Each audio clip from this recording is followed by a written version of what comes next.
విపరీతమైన జనాలతో బయలుదేరాం. ఎక్కడా తగ్గేది లేదు. కొడతారా కొట్టండి, దెబ్బలు తినడానికి కూడా రెడీగా ఉన్నాం. ఒక మనిషి చనిపోతే క్యాండిల్ వెలిగించడం తప్ప?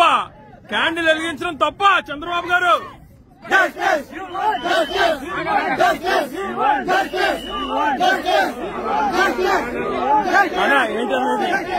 ఏంటండి ఇది కరెక్ట్ అయింది?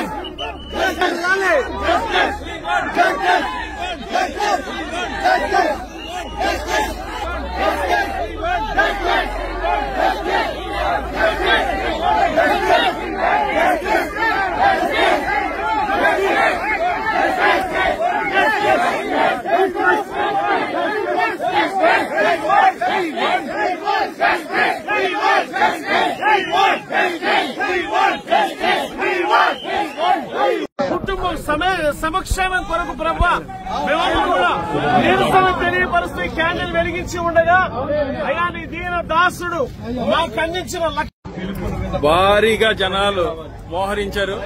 అసలు ఎట్టి పరిస్థితుల్లో అక్కడ క్యాండిల్ వెలిగించి తీరాలి. హర్ష కుమార్ గారిని అరెస్ట్ చేశారు. మేమేమి ఇక్కడ సంఘ విద్రోహ చర్యలు చేయట్లేదు. కేవలం ఇది క్రిస్టియన్స్ విశ్వాసం, వాళ్ళ తరపున నించుంటున్నాం.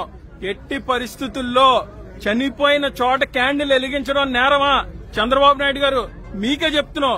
ఇప్పుడు వరకు కూడా ఇందులో మీ ఇన్వాల్వ్మెంట్ లేదని క్రైస్తవులు అందరూ నమ్మారు. కానీ ఖచ్చితంగా పోలీసులు ఏదైతే అనగదొక్కే ప్రయత్నం చేస్తున్నారో ఇప్పుడు మాకు అర్థమైంది.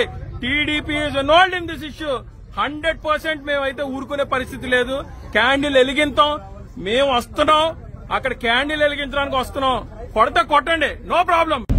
ఎంత దారుణమైన పరిస్థితి! అయ్యా బాబోయ్, 200-300 మంది పోలీసులు అసలు ఎవరిని క్రిస్టియన్ అన్నోడిని క్యాండిల్ కూడా వెలిగనివ్వకుండా చేసేస్తున్నారు.